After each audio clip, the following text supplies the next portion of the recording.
ஹல்லேலூயா. உங்கள் நடுவிலே இந்த நாட்களில் இப்படி வந்த தேவனுடைய வார்த்தையை கொடுக்கிறதற்கு தேவன் பாராட்டின கிருபைக்காக நான் ஆண்டவரை துதிக்கிறேன். இந்த 3-4 நாட்கள் என்னை அன்புடன் ஏற்றுக்கொண்டு இந்த ஊழிய வாய்ப்பை கொடுத்து நல்ல உபசரிப்பை கொடுத்த அருமையான தாயார் பொன்சிலி சாமுவேல் அவர்கள், அவர்களுடைய குடும்பத்தினர் யாவருக்கும் என் நன்றியை தெரிவித்துக் கொள்கிறேன். கர்த்தர் அவருடைய நோக்கத்தை இந்த கடைசி நாட்களிலே நிறைவேற்றி கொண்டிருக்கிறார். இந்த கூட்டத்தின் இந்த கடைசி நாளிலும் தேவன் இந்த கடைசி காலத்தில் என்ன செய்து கொண்டிருக்கிறார், அதில் கர்த்தருடைய பிள்ளைகளாகிய நீங்களும் நானும் என்ன பங்கை வகிக்க வேண்டும் என்ற காரியத்தை நாம் பேச போகிறோம். கடந்த 3 நாட்களாக நான் கடைசி நாட்களில் உலகம் எப்படி இருக்கும், கடைசி நாட்களில் மக்கள் எப்படி இருப்பார்கள், கடைசி நாட்களில் பிசாசின் கிரியைகள் எப்படி இருக்கும், இந்த கடைசி கால பிசாசின் கிரியைகளை நாம் மேற்கொள்வதற்கு என்ன செய்ய வேண்டும், அது மட்டுமல்ல கடைசி காலத்தில் உலகத்தில் இருக்கிற வஞ்சகத்திற்கு இயேசு தீர்க்க தரிசன வசனத்தில் எச்சரிப்பாய் கொடுத்த அந்த வஞ்சகம், உண்மை என்று நினைத்து உண்மையில்லாத காரியத்தை நாம் ஏமாந்து போகக்கூடாது. அதற்கு தப்பிக்கொள்ளும்படியான வழி என்ன? வசனத்தின் மீது உள்ள வாஞ்சை, வசன அறிவு. வசனம் தெரியாமல் இருந்தால் நாம் இந்த வஞ்சக வலையிலே சிக்கிக்கொள்ளுவோம். ஆகவே கர்த்தருடைய பிள்ளைகள், மறுபடியும் உங்களுக்கு நினைப்பூட்டுகிறேன், எந்த அளவிற்கு நீங்கள் வசனத்திலே வாஞ்சையாய் இருக்கிறீர்களோ, வசனத்தை வாசிக்கிறீர்களோ, தியானிக்கிறீர்களோ, அந்த அளவுக்கு நீங்கள் இந்த வஞ்சக வலையிலிருந்து சிக்கி கொள்ளாதபடிக்கு நீங்கள் பாதுகாப்பாக இருப்பீர்கள். 2வது, உலகத்தில் பேரழிவுகள் வந்து கொண்டு இருக்கிறது. இன்னமும் இது அதிகரிக்கும்.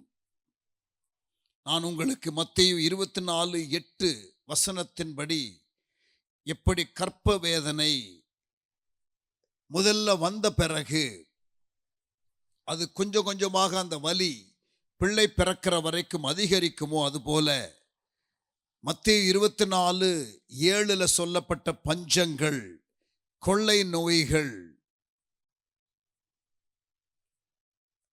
பூமி அதிர்ச்சிகள் போன்ற இயற்கை சீற்றங்கள் ஆகிய காரியங்கள் உலகத்தில் பல இடங்களில் நடக்கும் என்று இயேசு சொல்லிவிட்டு, இது கற்ப வேதனைகளுக்கு ஆரம்பம் என்று சொன்னதை உங்களுக்கு நான் விளக்கி சொன்னேன்.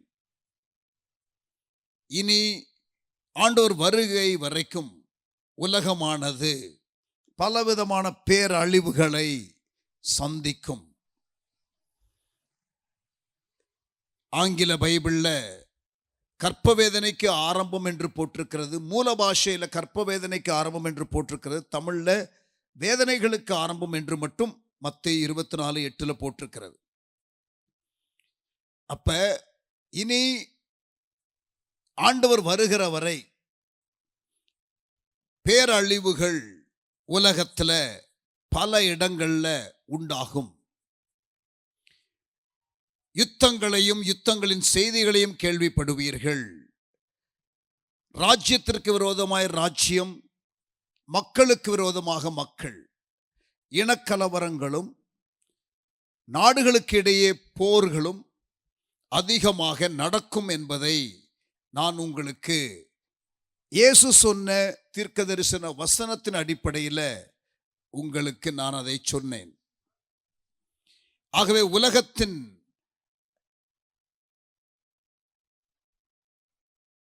காரியங்களை செய்தித்தாளில் நீங்கள் கேட்கும் பொழுது அல்லது வாசிக்கும் பொழுது, டிவி நியூஸில் நீங்கள் பார்க்கும் பொழுது, அவைகளெல்லாம் நடக்கும் பொழுது நீங்கள் இயேசு சொன்ன தீர்க்க தரிசன வசன வார்த்தையை நீங்கள் நினைவு கூறுங்கள். இது கடைசி காலம். இனி இது எல்லாம் உலக சமாதானம் என்று நிறைய பேர் முயற்சி எடுப்பாங்க. ஆனால் நான் சொல்லுகிறேன், எந்த முயற்சியும் கைகூடி வராது. நீங்க சமாதானத்திற்காக ஜெபித்தாலும் இயேசு தீர்க்க தரிசன வசனத்தை சொன்னிருக்கிறபடியினால உலகத்தில் சமாதானம் என்று ஒன்று, குளோபல் பீஸ் என்ற ஒன்று வரப்போவது இல்லை. ஆக இப்படிப்பட்ட காலகட்டத்தில் கர்த்தருடைய பிள்ளைகளாக நாம், சபையாக நாம், ஊழியர்களாகிய நாங்கள் இந்த கொடுக்கப்பட்ட சூழ்நிலையில சபை எப்படி இருக்கணும் என்பதை அறிந்து நாங்கள் செயல்படணும். கர்த்தருடைய பிள்ளைகளாகிய நீங்கள் எப்படி இந்த காரியங்களை சந்திக்கும் பொழுது எப்படிப்பட்ட மாறுதரத்தை நீங்கள் கொடுக்க வேண்டும் என்பதை உங்களுக்கு போதிக்கத்தான் கர்த்தர் எங்களை வைத்திருக்கிறார். உலகளாவிய பஞ்சம் ஒன்று சீக்கிரத்திலே வரப்போகிறது. இதுவரை காணாத அளவுக்கு ஒரு பெரிய பஞ்சம், பொருளாதார சரிவு ஒன்று உலகத்திலே நடக்கப் போகிறது. பஞ்சங்களும் கொள்ளை நோய்களும் பூமி எதிர்ச்சிகளும் என்று இயேசு சொன்னார். பூமி எதிர்ச்சியும் கொள்ளை நோயும் ஒரு அளவிற்கு நாம் பார்த்திருக்கிறோம். ஆனால் பஞ்சம் உலக அளவில் இதுவரை பெரிதாக வந்ததில்லை. ஆகவே சீக்கிரத்தில் ஒரு உலகளாவிய பஞ்சம் ஒன்று வரும். எப்படி யோசேப்பின் நாட்களில் பஞ்சம் வரும் என்று அறிந்து பஞ்சகாலத்திற்கு வெளிப்பாடுடன் ஆயத்தமாக இருந்தானோ, அதே போல திருச்சபை இந்த பஞ்ச நாட்களுக்கு முன்பாகவே வெளிப்பாடுகளுடன் அந்த பஞ்ச நாட்களிலே எப்படி நாம் ஒரு யோசேப்பாக இருக்க முடியும் என்ற வெளிப்பாடை பெற்றுக்கொண்டு சபையானது சமுதாயத்திற்கு, தேசத்திற்கு ஆசீர்வாதமாக இருக்க வேண்டும். தீர்க்கதரிசியாகிய எலியாவுக்கு ஆண்டவர் ஆகாரம் கொடுத்தார். ஆகவே ஊழியம் செய்கிற ஊழியக்காரர்கள் பஞ்சகாலத்திலே ஊழியத்தை செய்யாமல் இருக்கக்கூடாது. பஞ்ச காலத்திலும் தேவனுடைய ஊழியத்தை செய்ய வேண்டும். சமீபத்தில் நான் சில ஊழியர்களை எல்லாம் அழைத்து இந்த வசனங்களை எல்லாம் காட்டி பெரிய ஒரு தரிசனத்தோடு சபை இல்லாத கிராமங்களில் சபை ஆரம்பிக்க வேண்டும் என்று நாம் எல்லாம் பேசுகிறோம். பெரிய பெரிய தரிசனத்தோடு நாம் களமிறங்கி இருக்கிறோம். வட இந்தியாவிலே குறிப்பாக சபை இல்லாத கிராமங்களை மையப்படுத்தி ஊழியங்களை நாம் செய்கிறோம். கடவுளுடைய கிருபையினால கடந்த 2 வருஷத்தில் 15 புதிய மிஷனரி ஆர்கனைசேஷன், 15 புதிய மிஷனரி ஊழிய சங்கங்கள் ஆரம்பிக்கப்பட்டிருக்கிறது. இந்தியாவில் 4 லட்சம் கிராமங்கள் இன்னும் திருச்சபை இல்லாமல் இருக்கிறபடினாலே, தமிழ்நாட்டில் இன்னும் 10,000 கிராமங்களில் திருச்சபை இல்லாமல் இருக்கிறபடினால, நல்லா கவனிங்க, தமிழ்நாட்டில் குக்கிராமங்களை எல்லாம் கணக்கிட்டு பார்த்தால் 89,000 கிராமங்கள். ஆனால் வருவாய் கிராமம் என்று எடுத்துக்கொண்டால் 17,000 சொச்சம். நான் சொல்லுகிறது, இந்த 17,000 சொச்சத்தில் 10,000 கிராமத்தில் திருச்சபைகள் இல்லை. இது 2019 பிப்ரவரி மாதத்தின் கணக்கின்படி. இந்த 10,000 கிராமத்தினுடைய பெயர்கள் மாவட்ட வாரியாக, தாலுகா வாரியாக என்னிடத்திலே உண்டு. இந்த 5 ஆண்டுகளில் எந்த அளவிற்கு தமிழ்நாட்டில் சபையில்லாத கிராமத்தில் ஊழியங்கள் நடக்கணும் என்ற காரியத்தை கவனமாக ஊழியர்கள் நடுவிலே நான் பல கூட்டங்களிலே பேசி வருகிறேன். தமிழ்நாட்டில் உள்ள எல்லா டிஸ்ட்ரிக்டில் உள்ள லீடர்ஸும் இணைந்து இந்த காரியத்தை நாம் செய்யணும் என்று சொல்லி நான் வலியுறுத்துகிறேன். போன வாரத்தில் நான் இங்கே இந்த கூட்டத்திற்காக கிளம்பி வருவதற்கு முன்னதாக தமிழ்நாட்டில் சிவகங்கா என்ற மாவட்டத்தில் 2019 நாங்கள் கணக்கெடும் பொழுது 444 கிராமத்தில் திருச்சபைகள் இல்லை என்று கணக்கிட்டோம். ஃபாதர் பர்க்மன்ஸ் அவர்கள் இருக்கிற சிவகங்கா மாவட்டத்தில் 444 கிராமத்தில் திருச்சபைகள் இல்லை என்று பட்டியலிட்டோம் 2019 பிப்ரவரியில். போன வாரத்தில் திங்கட்கிழமை எனக்கு ஒரு புதிய தகவல் வந்தது. 5 ஆண்டுகள் கடந்து விட்டது.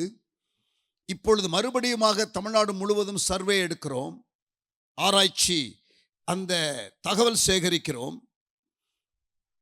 சிவகங்கா டிஸ்ட்ரிக்டில் போன வார தகவலின்படி இன்னும் 334 கிராமத்தில் திருச்சபைகள் இல்லை என்று அந்த கணக்கு சொல்லுகிறது. அப்படி என்றால் 110 கிராமத்தில் கடந்த 5 வருஷத்தில் புதிய திருச்சபைகள் ஆரம்பிக்கப்பட்டு விட்டது. 444 என்று இருந்த எண்ணிக்கை இப்பொழுது 334 குறைந்திருக்கிறது என்றால் அது ஒரு நல்ல செய்தி தானே? ஹல்லேலூயா சொல்லலாமா? ஹல்லேலூயா. 20% கிராமங்களிலே திருச்சபைகள் இப்பொழுது ஆரம்பிக்கப்பட்டிருக்கிறது. கர்த்தருக்கு சித்தமானால் வருகிற டிசம்பர் மாதத்திற்குள்ளாக தமிழ்நாட்டில் உள்ள எல்லா மாவட்டத்திலும் மறுபடியுமாக இந்த ஆய்வை செய்து இந்த 10,000 என்ற எண்ணிக்கை ஒருவேளை 8,000 மாறியிருக்குமோ என்ற ஒரு பேரார்வத்துடன் நாங்கள் இந்த ஆய்வை செய்து கொண்டு இருக்கிறோம். ஜெபித்துக் கொள்ளுங்கள். இந்த பிரயாசங்களுக்காக ஆண்டவருக்கு ஸ்தோத்திரம். அதே போல வட இந்தியாவில் சபையில்லாத கிராமங்கள் ஏராளம் இருக்கிறபடியினால, உதாரணமா பீகார் என்ற மாநிலத்தில் சுமார் 35,000 to 40,000 கிராமத்தில் இன்னும் திருச்சபைகள் இல்லை. பீகார்ல 1% குறைவான கிறிஸ்தவர்கள். திருப்பி சொல்றேன், பீகார்ல 1% குறைவான கிறிஸ்தவர்கள். பீகார் மாநிலத்தினோட ஜனத்தொகையை நீங்கள் பார்த்தால் இந்தியாவிலே உள்ள ஜனத்தொகையிலே 1/10 ஜனத்தொகை எங்க இருக்கிறது? பீகார் மாநிலத்தில் இருக்கிறது. அதுல 1% குறைவாக கிறிஸ்தவர்கள்.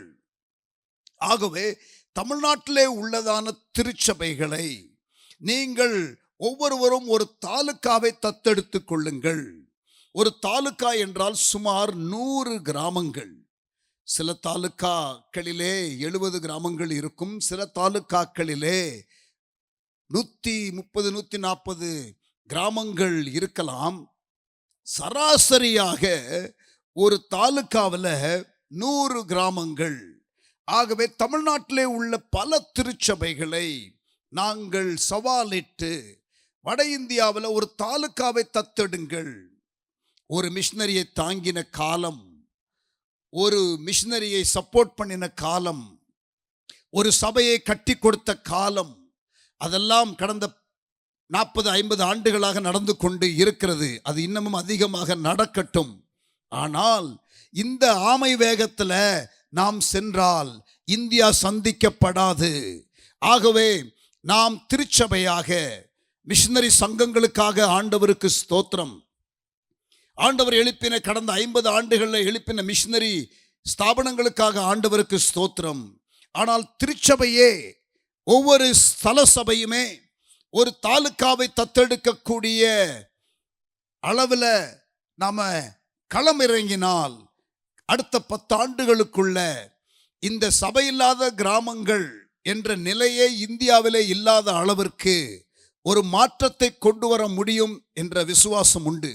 ஆகவே ஊழியர்களை தட்டி எழுப்பி நீங்கள் உங்கள் சபையிலிருந்து ஒரு மிஷனரியை தாங்குகிறது, 2 மிஷனரியை தாங்குகிறது, ஒரு சைக்கிள் வாங்கி கொடுக்கிறது, ஒரு மோட்டார் பைக் வாங்கி கொடுக்கிறது, ஒரு சபை கட்டிடம் கட்டி கொடுக்கிறது ஆகிய காரியங்களை இதுவரை செய்து வந்தீர்கள். நல்லது. ஆனால் ஏன் ஒரு தாலுக்காவை தத்தெடுக்க கூடாது என்ற அறைகூவலை வைக்கிறோம். அந்த அடிப்படையில் கடந்த 2 வருஷத்துல சென்னையில் 15 திருச்சபைகள் ஒவ்வொருவரும் 200, 100, 300, ஒரு தாலுக்கா, 2 தாலுக்கா, 3 தாலுக்கா என்று தத்தெடுத்திருக்கிறார்கள். கடந்த பிப்ரவரி மாதம் இந்த வருஷத்துல தான் 2024 நாலுமாவடியில் வைத்து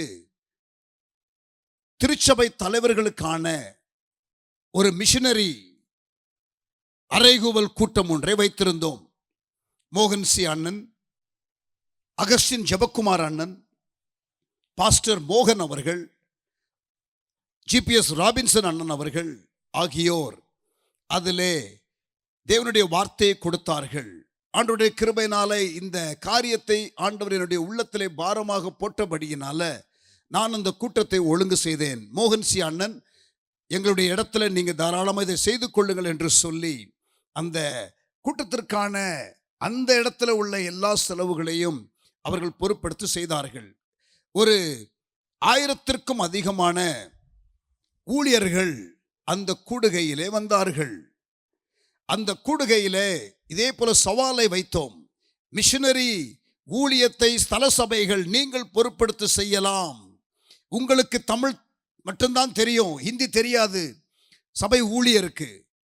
நீங்கள் பீகாரில் போயிட்டு அல்லது ஒரிசாவில் போயிட்டு அல்லது ராஜஸ்தானில் போயிட்டு யூபியில் போயிட்டு நீங்கள் ஒருவேளை மிஷனரியாக மாற்று கலாச்சார ஊழியராக நீங்கள் போகாமல் இருக்கலாம். நீங்கள் சென்னையில் தமிழ்நாட்டிலேயே சபை ஊழியராக நீங்கள் இருக்கலாம். இங்கே பாருங்க, கடந்த 26 வருஷமா பீகாரில் ஒரிசாவில் மிஷனரி ஊழியத்தை நான் செய்கிறேன். ஆனால் எனக்கு ஹிந்தி தெரியாது. நான் பீகாரில் அல்லது ஒரிசாவில் நான் தங்கி இருந்து ஊழியம் செய்யவில்லை. ஆனால் கடவுளுடைய கிருபையினால பீகாரிலும் ஒரிசாவிலும் மிஷனரி ஊழியங்கள் நடக்கிறது. எங்கள் திருச்சபையிலிருந்து அநேகரை மிஷனரிகளாக நாங்கள் அனுப்பி அங்கே ஊழியங்களை செய்கிறோம். இப்பொழுது 63 மிஷனரிகள் 7 மாநிலத்திலிருந்து அந்த இடத்துல மிஷனரிகளாக இருக்கிறார்கள். அதுபோக சுதேசி ஊழியர்கள் பீகார் மாநிலத்தை சேர்ந்தவர்கள் 150க்கும் மேற்பட்டவர்கள் இருக்கிறார்கள். இப்பொழுது சுமார் 60 பேர் பயிற்சியிலே இருக்கிறார்கள். இந்த வருட இறுதி அடுத்த வருட ஆரம்பத்திற்குள்ள ஒரு 300 ஊழியர்கள் எங்களுக்கு பீகார் மாநிலத்தில் மட்டும் இருப்பார்கள். ஆனால் எனக்கு ஹிந்தி தெரியாது. நான் பீகாரில் வாழலை, சென்னையில் தான் இருக்கிறேன். மாதத்திற்கு ஒரு முறை போக பிரயாசிக்கிறேன். சில முறை 2 மாதத்திற்கு ஒரு முறை தான் போக முடிகிறது, 3 மாதத்திற்கு ஒரு முறை தான் போக முடிகிறது. அப்படி என்னால் செய்ய முடியும் என்றால் நீங்கள் ஏன் செய்யக்கூடாது என்ற அறைகூவலை வைக்கும் பொழுது ஊழியர்கள் உற்சாகமாக முன்னுக்கு வருகிறார்கள். இந்த நாலுமாவடியிலே பிப்ரவரி மாதம் நடத்தின கான்ஃபரன்ஸ் மூலம் 37 ஊழியர்கள் நாங்கள் எங்கள் சபை மூலம் ஒரு தாலுக்காவை தத்தெடுக்கிறோம் என்று முன் வந்திருக்கிறார்கள். ஆண்டவருடைய நாமம் மகிமைப்படுவதாக. இப்படிப்பட்ட ஊழியர்களை நான் அழைத்து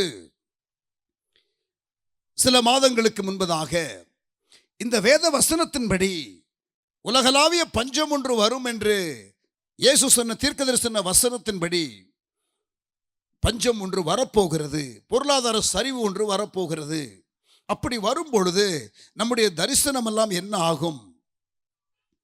நம்முடைய தரிசனம் எல்லாம் என்ன ஆகும்?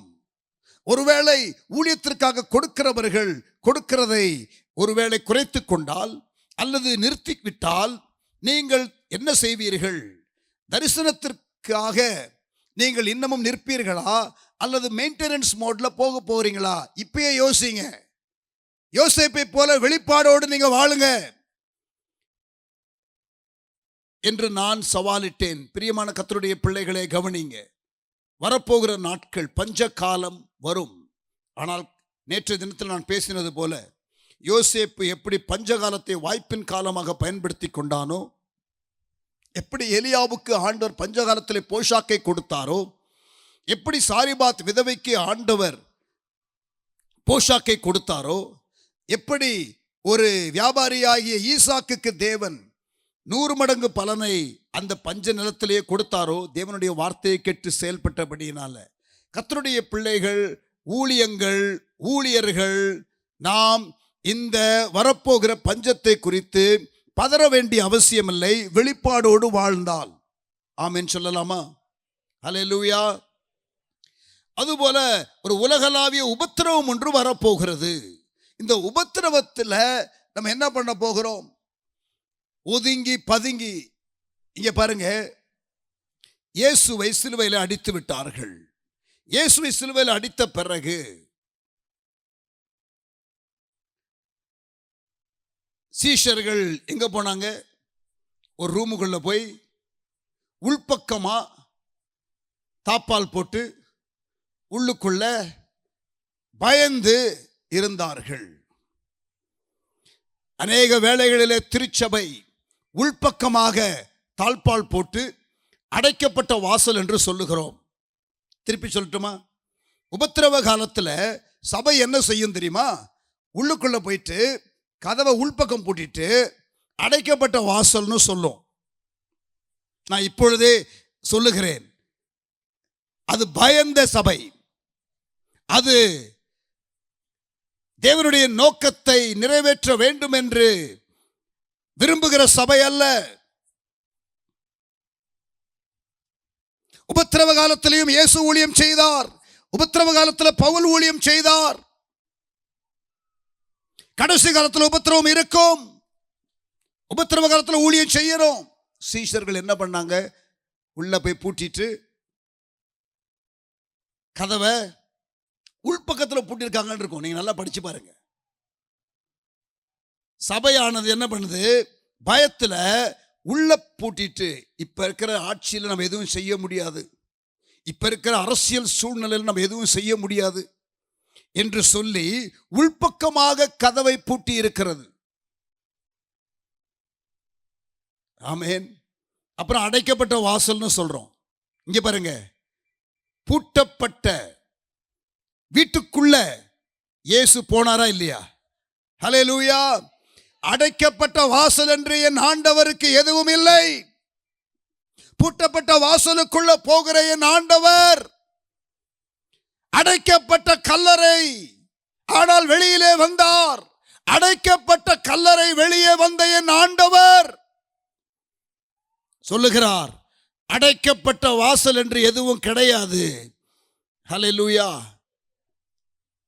கிரியேட்டிவ் ஆக்சஸ் தான்.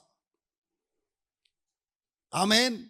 ஒரு புது வழியை ஆண்டவர் திறப்பார். அந்த வழியை ஏற்றுக்கொண்டு அதிலே நாம் செயல்பட வேண்டுமே தவிர அடைக்கப்பட்ட வாசல் என்று எதுவுமே கிடையாது. மிஷனரி உலகத்தில் க்ளோஸ்ட் டோர் கண்ட்ரீஸ்னு சொல்லுவாங்க. அடைக்கப்பட்ட வாசல் உள்ள தேசம் என்று சொல்லுவார்கள். இப்பொழுது அதை மாற்றிவிட்டார்கள். அடைக்கப்பட்ட வாசல் தேசங்கள் என்று இப்பொழுது சொல்லுவதில்லை. க்ளோஸ்ட் டோர் கண்ட்ரீஸ்னு முன்னாடி சொல்லுவாங்க. இப்ப அதை மாத்திட்டாங்க, கிரியேட்டிவ் ஆக்சஸ் கண்ட்ரீஸ். இந்த தேசங்களுக்குள்ளெல்லாம் நாம் பாரம்பரிய முறையிலே மிஷனரி விசாவோடு போக முடியாது. ஆனால் அங்கேயும் ஊழியங்கள் நடந்து கொண்டுதான் இருக்கிறது. சீனாவில் இப்பொழுது அபிஷியலா அடைக்கப்பட்ட வாசல் தான். ஆனால் உள்ள பாருங்க என்னெல்லாம் நடக்குது. எத்தனை லட்சம், எத்தனை கோடி மக்கள் ஆண்டவருக்குள்ள வந்து கொண்டிருக்கிறார்கள். என் தேவனுக்கு அடைக்கப்பட்ட வாசல்னு எதுவுமே கிடையாது. ஆக பஞ்சகாலமோ உபத்திரவ காலமோ எதுவா இருந்தாலும் அதன் நடுவிலையும் ஊழியத்தை செய்யணும். அதுதான் ஆண்டவர் செய்ய விரும்புகிற கடைசி கால எழுப்புதல். ஹல்லேலூயா சொல்லுங்க. ஹல்லேலூயா. அப்ப சாதகமான கவர்மெண்ட் இருக்கணும்னு நம்ம எதிர்பார்க்க கூடாது. நேற்று தினத்தில் இதை குறித்து நன்றாகவே அழுத்தி சொன்னேன். இப்ப இந்தியாவிற்கு சுவிசேஷம் வந்து எத்தனை வருஷம் ஆச்சு? 2000 வருஷம் ஆச்சு. தோமா கொண்டு வந்தார். இன்னைக்கு இந்தியாவில் எத்தனை சதவிகிதம் கிறிஸ்தவர்கள்? கவர்மெண்ட் கணக்குப்படி பார்த்தா நல்லா கவனிங்க, 3% குறைவாக சொல்லுகிறார்கள் இந்தியாவில் கிறிஸ்தவர்கள். ஆனால் எல்லாரும் ரட்சிக்கப்படுகிற எல்லாரும் கெசட்ல பேரை மாத்துறது இல்லை. ஆகவே ஒரு கணிப்பு என்ன சொல்லுகிறது என்றால், கிறிஸ்தவ ஊழியர்களும் சொல்லுகிறது. அதே நேரத்தில் 2005 நான் டெல்லியில் இருக்கும் பொழுது எம்எல் ஜெபசிங் அண்ணனோடு அந்த இந்தியாவிலே உள்ள சில மிஷனரி லீடர்ஸோடு கூட நாங்கள் ஒரு கூடுகையில் இருக்கும் பொழுது அன்றைக்கு காலையில் வந்த ஹிந்து நியூஸ் பேப்பர், இந்தியாவினுடைய நேஷனல் நியூஸ் பேப்பர், அதில் முதல் பக்கத்தில் Christians in India is expected to be around 6 to 7% என்று போட்டிருந்தான். 6-7% கிறிஸ்தவர்கள் இந்தியாவில் இருப்பார்கள் என்று அவன் போட்டிருந்தான். நாங்கள் அதுக்கு முந்தின நாள் தான் எம்எல்ஏ சொன்னாங்க, நிறைய பேர் ரட்சிக்கப்பட்டு வர்றாங்க, பெயர்களெல்லாம் மாற்றுறதில்லை, கவர்மெண்ட் கணக்கில் இருக்காது, ஆகவே என்னுடைய கணிப்பு 6-7% இருக்கும்னு அண்ணன் சொன்னாங்க. எம்எல்ஏ அண்ணன் கரெக்டாக மறுநாள் பேப்பரில் அது வருது. ஹல்லேலூயா. ஆனா கவனிங்க, கிறிஸ்தவர்கள்னு சொல்ற எல்லாரும் கிறிஸ்தவர்களா? அடுத்த கேள்விக்கு வருவோம். கிறிஸ்தவர்கள்னு சொல்ற எல்லாரும் கிறிஸ்தவர்களா? சபைக்கு போயிட்டு வர்றவன்லாம் கிறிஸ்தவனா? நீங்க கார் கேரேஜுக்குள்ள போயிட்டு வந்தா நீங்க கார் ஆயிருவீங்களா? சொல்றது புரியுதா உங்களுக்கு? கார் வைக்கிற அந்த கேரேஜ் இருக்குல்ல, அதுக்குள்ள நீங்க போயிட்டு வந்தா எப்படி நீங்க கார் ஆக மாட்டீங்களோ, அதே போல சபைக்குள்ள போயிட்டு வர்றவன் எல்லாரும் கிறிஸ்தவன் கிடையாது.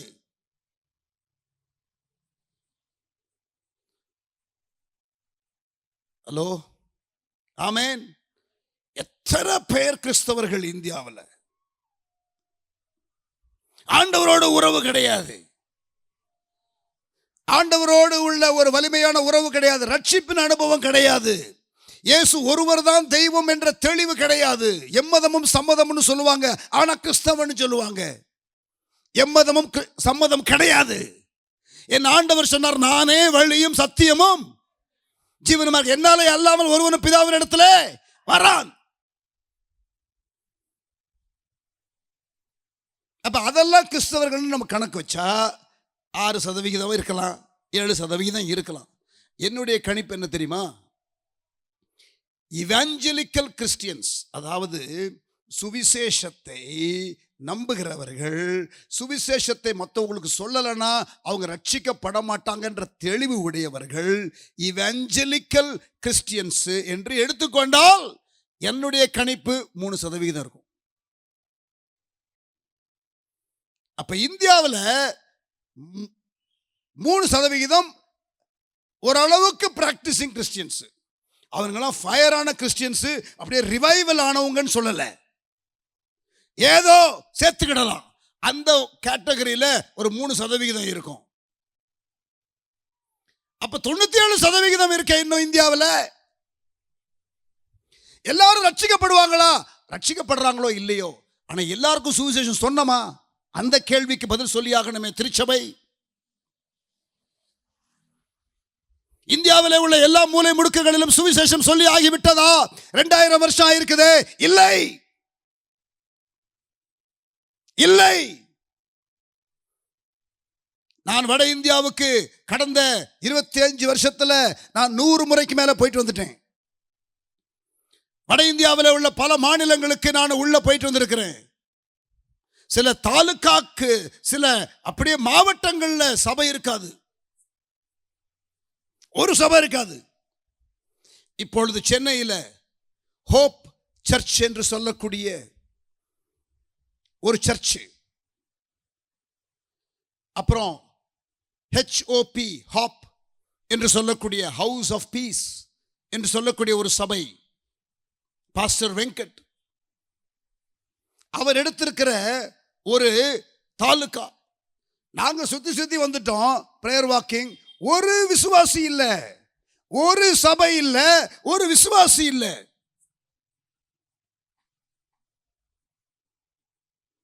முழு தாலுகாவில் கொச்சதாமான் என்ற தாலுகா, பீகார்ல கிஷன்கஞ்ச் என்ற மாவட்டத்தில், அந்த இடத்துல 100 சபைகள், 100 கிராமங்கள் ஆரம்பிக்க ஒரு சபை முன் வந்திருக்கிறது. ஆண்டவருக்கு ஸ்தோத்திரம். நல்ல கரங்களை உயர்த்தி அல்லேலூயா சொல்லுங்களேன். அல்லேலூயா. அப்ப இப்ப இருக்கிற இந்த 4 லட்சம் கிராமம், தமிழ்நாட்டில் 10,000 கிராமம், இந்த பீகார்ல 35,000 கிராமம், இதெல்லாம் எப்பக்குள்ள செய்து முடிக்க போறோம்? 2000 வருஷம் ஆயிடுச்சு. நான் ஒன்று சொல்லட்டுமா உங்களுக்கு? அடுத்த 10 வருஷம், அடுத்த 10 வருஷம் காலம் இனி செல்லாது. அடுத்த 10 வருஷம்னா 2033. 2033 குறித்துக் கொள்ளுங்கள். இங்க பாருங்க, 2033 ஆண்டவர் இயேசு வரப்போறாரு நான் சொல்லல. ஆண்டவருடைய வருகைக்கு நான் தேதி குறிக்கல. ஆனா காலம் இனி செல்லாதுங்கிறது எனக்கு தீர்க்கதரிசன வசனத்திலிருந்து தெரிகிறது. ஏன் 2033 சொல்றேன் குறிப்பா? ஏன்னா 2033 இயேசு உயிர்த்தெழுந்து 2000 வருஷம் ஆகியிருக்கும். 2033 ஆவியானவர் ஊற்றப்பட்டு 2000 வருஷம் ஆயிருக்கும். 2033 திருச்சபை ஆரம்பித்து 2000 வருஷம் ஆகியிருக்கும். ஆகவே அதை ஒரு லக்காக வைத்து செய்யப்பட வேண்டிய நிலுவையிலே உள்ள இறைப்பணியை, பிரதான கட்டளையை இந்தியாவிலே செய்ய வேண்டும் என்று ஆண்டவர் விரும்புகிறார். அதற்காக ஒரு கூட்டத்தை தேடுகிறார். அர்ப்பணிக்கப்பட்ட சொற்ப கூட்டத்தை, யவன ஜனத்தை ஆண்டவர் தெரிந்து கொண்டு கடைசி கால ஊழியத்தை செய்ய போகிறார். அல்லேலூயா, அல்லேலூயா. 10 வருஷம் பாஸ்டர், கொஞ்சம் நல்லா யோசிச்சு சொல்லுங்க. 2000 வருஷத்துல 3%. இப்ப அடுத்த 10 வருஷத்துல எப்படி இவ்வளவு செய்யறது? உங்க மைண்ட் வாய்ஸ் எனக்கு கேட்குது. உள்ளுக்குள்ளே சிலர் யோசிக்கிறீங்க, அது எனக்கு கேட்குது. எப்படிடா முடியும் சொல்றா அப்படின்ற மாதிரி நீங்க கேட்கிறது எனக்கு கேட்குது. இங்க பாருங்க, ஆரோனுடைய கோல், ஆரோனுடைய கோல் தேவ சமூகத்தில் இருந்தது. ஒரே இரவுல அது துளிர்த்தது, அது பூ பூத்தது, காய்த்தது. யோசிச்சு பாருங்க, ஒரு மரம் துளிர்க்கிறதற்கு, அதுவும் காஞ்சி போன ஒரு மரம் துளிர்க்கிறதற்கு, பூ பூக்கிறதற்கு, காய் காய்க்கிறதற்கு எத்தனை வருஷம் ஆகும்? ஆனா தேவ சமூகத்தில் ஒரே இரவுல என் ஆரோனுடைய கோல் துளிர்த்தது போல கர்த்தர் துரிதமாய் சில காரியங்களை செய்ய முடியும். ஒரு 10 பேர் மட்டும் ஆமென் சொன்னதற்காக, உற்சாகமா இருக்கிறதற்காக நான் ஆண்டவரை ஸ்தோத்திரிக்கிறேன். எப்பொழுதுமே இப்படிப்பட்ட ஒரு கூட்டத்தில் ஃபயரான கேஸ் ஒரு 10 தான் இருக்கும்.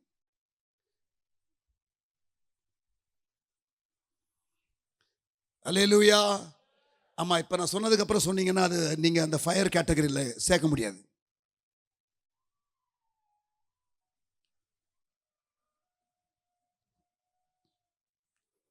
நெகேமியாவின் காலத்துல, நல்ல கவனிங்க, நெகேமியாவின் காலத்துல 150 160 வருஷம், சுமார் 15 16 10 காலம் எருசலேமின் அலங்கம் இடிந்து கிடக்கிறது.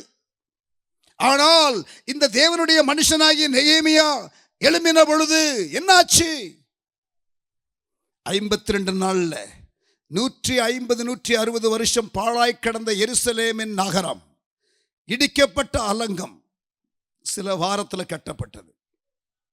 பெரிய ஒரு ப்ராஜெக்ட், 52 நாள்ல ஒரு சிட்டி சைஸ் ப்ராஜெக்ட், ஒரு பட்டண அளவிலான ஒரு பெரிய ஒரு திட்டம் 2 மாசத்துக்குள்ள செய்து முடிக்கப்பட்டது என்றால், நான் விசுவாசிக்கிறேன் நெகேமியா போன்ற சௌகரிய அரண்மனையிலிருந்து வெளியிலே வருகிற, ஹல்லேலூயா, தகவலை கேட்டு செயல்படுகிற, எதிர்ப்புகளை சமாளிக்கிற, ஆட்களை மொபிலைஸ் பண்ணுகிற, உபகரணத்தை மொபிலைஸ் பண்ணுகிற, குறுகிய காலத்திலே செய்து முடிக்கிற நெகேமியாக்கள் எழும்பணும்னு ஜெபம் பண்றேன். ஆண்டவரை, இந்தியாவில் சுமார் 800 மாவட்டங்கள் இருக்கிறது. 800 மாவட்டங்களுக்கு ஆண்டவரே 800 நெகேமியாக்களை எழுப்புங்க. ஹல்லேலூயா.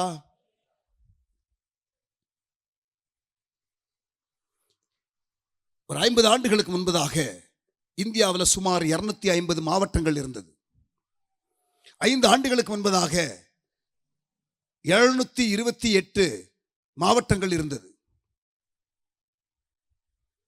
இப்பொழுது 800 தாண்டிவிட்டது. என்னுடைய கணிப்பில் 2033க்குள்ள இந்தியாவில் சுமார் 1000 மாவட்டங்கள் இருக்கும். தமிழ்நாட்டில் எத்தனை மாவட்டம் அப்படியே பைஃபர்கேஷன் பண்ணிகிட்டே இருக்கிறாங்க இல்லையா, 2 1 2 பிரிக்கிறாங்க இல்லையா, அது மாதிரி பிரிச்சுக்கிட்டே இருக்கிறாங்க இந்தியா முழுவதும். அதனால் என்னுடைய கணிப்பு 2033க்குள்ள சுமார் 1000 மாவட்டங்கள் இந்தியாவில் இருக்கும். ஆண்டவரே, இந்த 1000 மாவட்டங்களுக்கு 1000 நெகேமியாக்களை எழுப்புங்க. ஆமென்.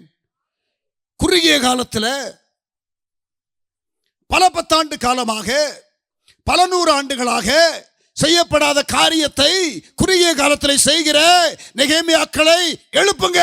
சௌகரிய அரண்மனையிலிருந்து வெளியிலே வருகிற நெகேமியாக்களை எழுப்புங்க. ஆமென் சொல்லலாமே. கர்த்தர் எழுப்புகிறார். இந்த 10 ஆண்டு காலம் பெரிய ஒரு எழுப்புதலின் காலமாக இருக்க போகிறது. உபத்திரவம் ஒரு பக்கம் இருக்கும், பஞ்சம் ஒரு பக்கம் தாண்டவமாடும்.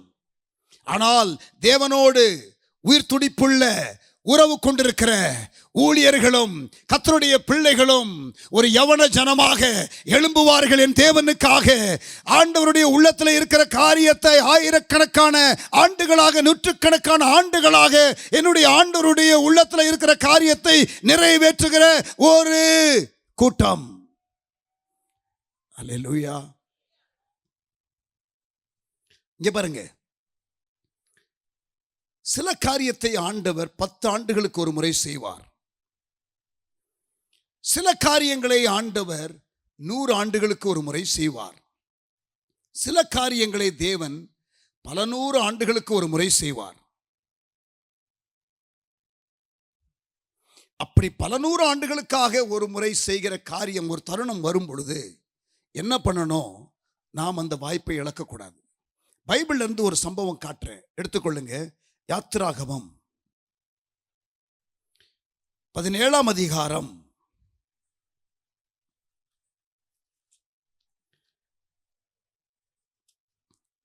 14ஆம் வசனம்.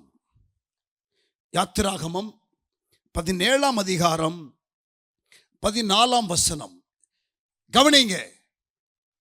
இஸ்ரவேல் ஜனங்கள் செங்கடலை கடந்தாகிவிட்டது. யாத்திராகமம் 14ல் அவர்கள் செங்கடலை கடந்து விட்டார்கள். அதற்கு பிறகு மாரா, ஏலீம் போன்ற இடங்களெல்லாம் கடந்து வந்து விட்டார்கள். இப்பொழுது ரெஃபிதீம் என்ற ஒரு இடத்திற்கு வந்து விட்டார்கள். ரெஃபிதீம் என்ற இடத்திற்கு வந்த பொழுது அவர்களை, இஸ்ரவேல் ஜனங்களை, வனாந்திரத்திலே போய்கொண்டிருக்கிற இஸ்ரவேல் ஜனங்களை தாக்குவதற்கு அமலேக்கியர்கள் பின்புறமாக வந்தார்கள். வந்த பொழுது என்ன சொன்னாரு மோசே? யோசுவாவை பார்த்து, நமக்காக யுத்தம் செய்கிற மக்களை என்ன பண்ண? தயார் பண்ண. யோசுவா யுத்தம் செய்வதற்காக புறப்பட்டு போகிறான். மோசே என்ன பண்ணுகிறார்? மலை மேலே ஏறி தன் கையை உயர்த்தி இருக்கிறார். கை உயர்த்தி இருக்கும் பொழுது யுத்தத்திலே ஜெயம், கை தளர்ந்து போகும் பொழுது யுத்தத்திலே தோல்வி.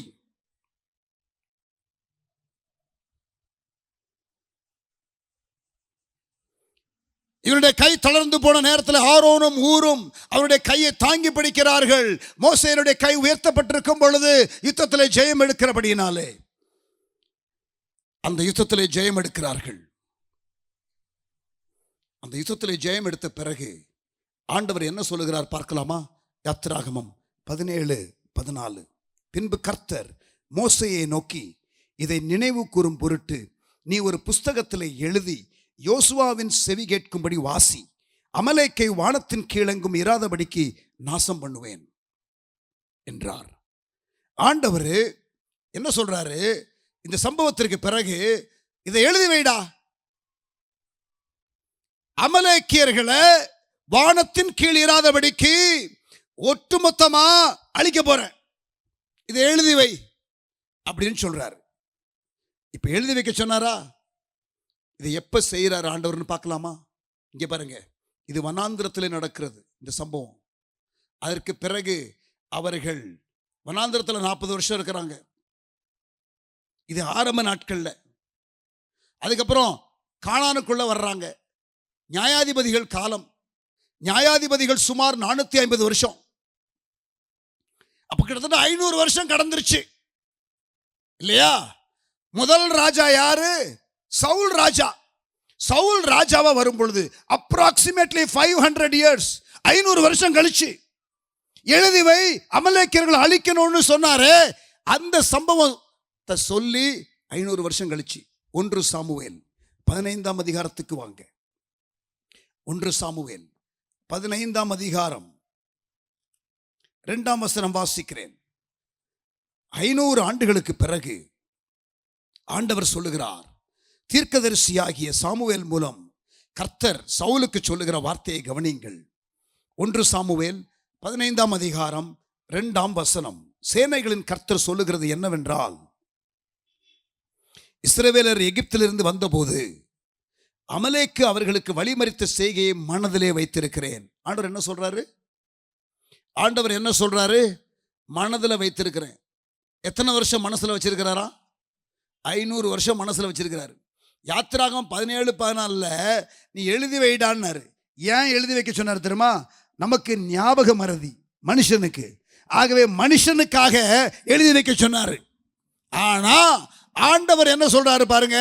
1 சாமுவேல் 15:2 சேனைகளின் கர்த்தர் சொல்லுகிறது என்னவென்றால், இஸ்ரவேலர் எகிப்திலிருந்து வந்தபோது அமலேக்கு அவர்களுக்கு வழிமறித்த செய்கையை மனதில் வைத்திருக்கிறேன். 500 வருஷமா ஆண்டவர் மனசுல வச்சிருக்கிறாரு, இந்த அமலேக்கியர்களை போட்டு தள்ளணும்னு. பின்னாடி வந்து தேவ ஜனங்களை தாக்குனதுனால, அவர் இதை செய்வேன்னு சொன்னதுனால, இதை செய்கிறதற்கு ஆண்டவர் 500 வருஷம் பொறுத்திருந்தாரு. இப்ப சவுல் என்ற ஒரு மனுஷனை கூப்பிட்டு நீ செய்டா அப்படின்னு சொல்றாரு. ஆண்டவருடைய மனசுல 500 வருஷம் இருந்த ஒரு காரியத்தை ஒரு மனுஷனை ஆண்டவர் அழைச்சி நீ செய்யடான்னு சொன்னா எவ்வளவு பாக்கியம். ஆனா இந்த சவுல் செஞ்சானா? கவனிங்க 3ஆம் வசனம். இப்பொழுது நீ போய் சவுலே, அமலேக்கை மடங்கடித்து அவனுக்கு உண்டான எல்லாவற்றையும் சங்கரித்து அவன் மேல் இரக்கம் வைக்காமல் புருஷரையும் ஸ்திரீகளையும் பிள்ளைகளையும் குழந்தைகளையும் மாடுகளையும் ஆடுகளையும் ஒட்டகங்களையும் கழுதைகளையும் கொன்று போட கடவாய் என்கிறார் என்று சொன்னான். இவ்வளவு தெளிவா தீர்க்கதரிசன வார்த்தை வந்துருச்சு. 500 வருஷமா ஆண்டவர் அவருடைய உள்ளத்துல இருக்கிற காரியத்தை நிறைவேற்றுவதற்கு இதோ சவுல் என்ற ஒரு ராஜாவுக்கு ஆண்டவர் வாய்ப்பு கொடுக்கிறார். ஒரு கோல்டன் ஆப்பர்ச்சுனிட்டி, ஒரு நல்ல ஒரு வாய்ப்பு. ஆண்டவருடைய இருதயத்தில் இருக்கிற ஒரு காரியத்தை செய்வதற்கு ஒரு மனுஷனுக்கு வாய்ப்பு உண்டாகிறது. ஆனால் இந்த சவுல் என்ன பண்றான் தெரியுமா? 8ஆம் வசனம். அமலேக்கியரின் ராஜாவாகிய ஆகாகை உயிரோடு பிடித்தான். ஜனங்கள் யாவரையும் பட்டய கருக்கினாலே சங்காரம் பண்ணினான். சவுலும் ஜனங்களும் ஆகாகையும் ஆடு மாடுகளில் முதல் தரமானவைகளையும் 2ஆம் தரமானவைகளையும் ஆட்டுக்குட்டிகளையும் நலமான எல்லாவற்றையும் அழித்து போட மனதில்லாமல். நல்லா கவனிங்க, ஆண்டவர் மனசுல இருக்கிற ஒரு காரியம், ஆனா இவே மனதில்லாமல். ஆண்டவருடைய மனசுல இருக்கிற காரியத்தை வெளிப்படுத்துகிறார். ஆனால் மனமில்லாத ஊழியர்கள், ஆனால் மனமில்லாத கர்த்தருடைய பிள்ளைகள், மனமில்லாத திருச்சபை, இங்க பாருங்க, அழித்து போட மனதில்லாமல். அழித்து போடுன்னு அவர் சொல்றாரு ஆண்டவர். அவர் மனசுல இருக்கிற காரியத்தை சொல்றாரு. ஆனா இவன் மனதில்லாமல்.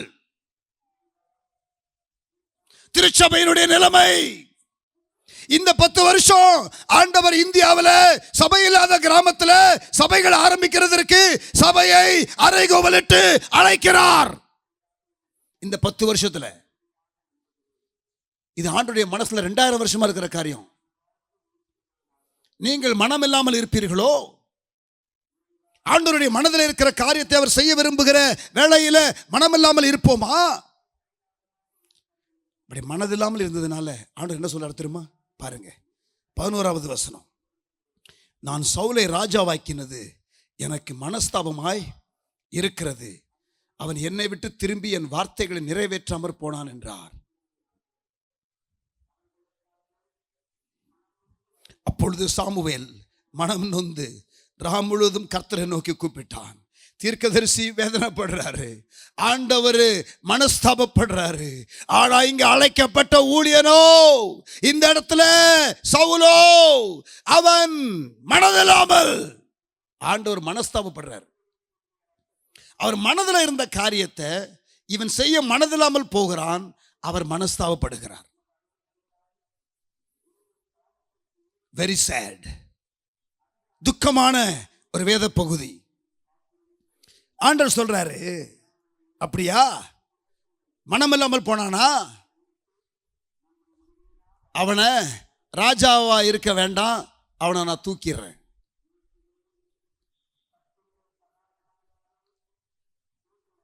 இருந்து நயா பைசா பிரயோஜனத்துக்கு நீ இல்லை. எதுக்கு நீ பதவியில் உட்கார்ந்து இருக்கிற? தூக்குற உன்னை அப்படின்னு ஆண்டவர் யாரை தூக்குறாரு? சவுலை தூக்குறாரு. எனக்கு சித்தமானது எல்லாம் ஒருத்தர் செய்வான், அவனை கொண்டு வந்து நிறுத்திடுறேன்.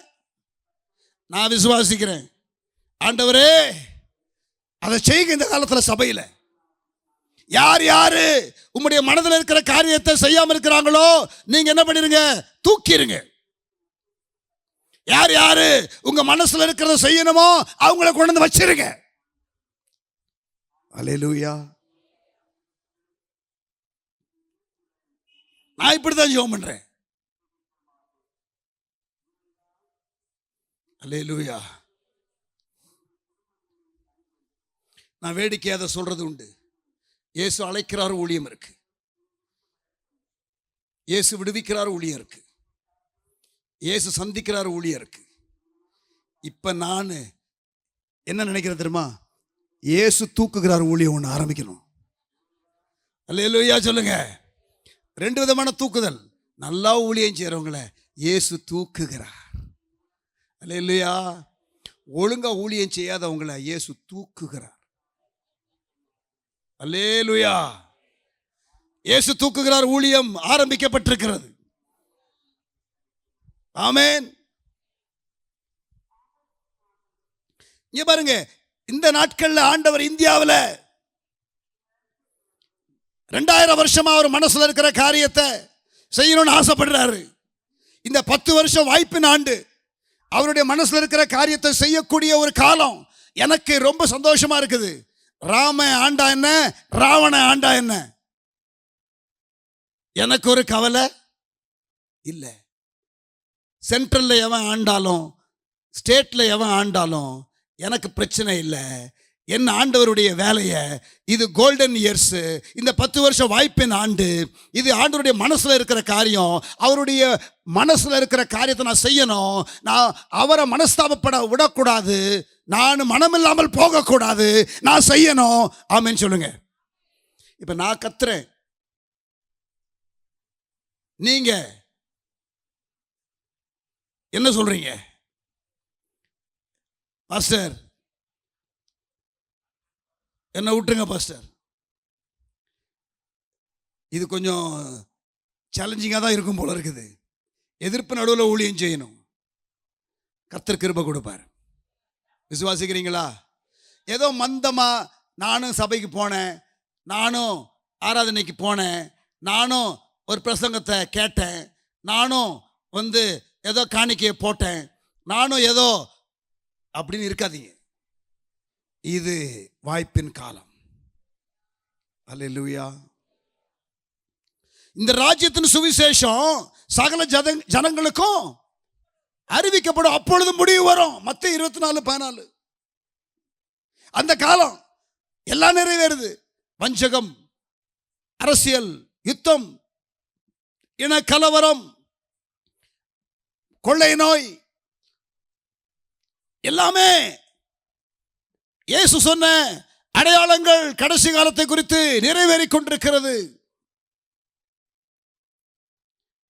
இந்த ராஜ்யத்தின் சுவிசேஷம் சகல ஜாதிகளுக்கு அறிவிக்கப்படும். அப்பொழுது முடிவு வரும். இந்தியாவில் 4 லட்சம் கிராமத்தில் சபை இல்லைன்னு சொன்னேனே, அது மட்டுமல்ல, இன்னொரு தகவலை சொல்றேன். ஒருவேளை இது சிலருக்கு முழுமையா புரியாம இருக்கலாம், புரியாட்டி கூட பரவாயில்ல, புரிகிறவர்களுக்காக நான் சொல்றேன். உலகத்தில் மொத்தம் இன்றைக்கு 24,000 மக்கள் இனம் இருக்கு. இன்றைக்கு உலகத்துல மொத்தம் 24,000 மக்கள் இனம் இருக்கு. அதுல 12,000 மக்கள் இனம் சந்திக்கப்பட்டு விட்டது சுவிசேஷத்தினால. அப்படின்னா அந்த மக்களுக்கு மாற்று கலாச்சார மிஷினரிகள் யாரும் வர வேண்டாம். அவங்க மக்களை அவங்களே சந்திக்கக்கூடிய சாத்தியக்கூறு இருக்கிறது. அவர்கள் நடுவில் சபைகள் உண்டு. அவர்கள் சந்திக்கப்பட்ட மக்கள். 24,000 12,000 சந்திக்கப்பட்ட மக்கள் கூட்டம் முழு உலகத்துல. 8,000 சந்திக்கப்பட்டு கொண்டிருக்கிறது. 8,000 மக்கள் இனம் சந்திக்கப்பட்டு கொண்டிருக்கிறது. இன்னமும் 4,000 சந்திக்கப்படாமல் இருக்கிறது.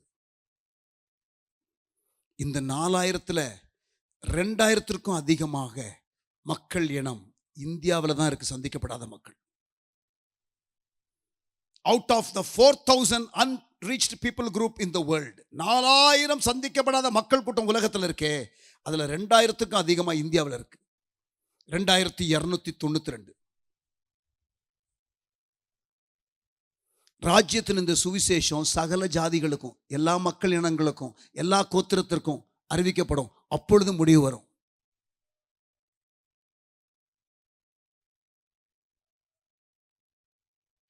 அந்த காரியம் நிறைவேறுகிற காலம். தீவிரமாய் சுவிசேஷம் அறிவிக்கப்பட போகிறது. தீவிரமாய் சுவிசேஷம் அறிவிக்கப்பட போகிறது. இங்க பாருங்க, தமிழ் மக்களுக்கு ஒரு பெரிய உத்தரவாதம் இருக்கு.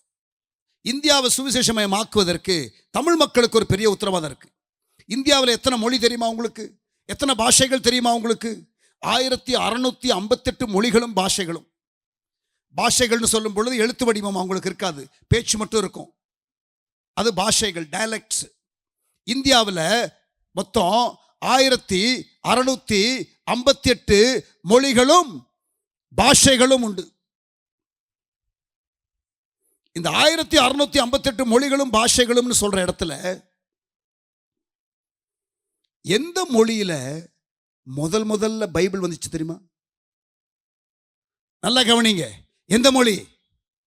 எந்த மொழி? தமிழ் மொழி. 1658 மொழி இந்தியாவில் இருக்கு, பாஷைகள் இருக்கு. அதுல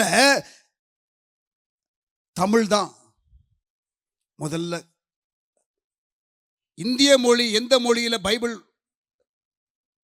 மொழியாக்கம் செய்யப்பட்டது முதல்ல சொன்னா தமிழ் தான். சீகன் பால்கின்ற ஒரு மிஷினரி நமக்கு சுமார் 250 ஆண்டுகளுக்கு முன்னதாக பைபிளை கொடுத்தார். இப்ப நான் உங்களை பார்த்து கேட்கிறேன், பாபேல் கோபுரத்தில் பாஷைகள் சிதறடிக்கப்பட்டது.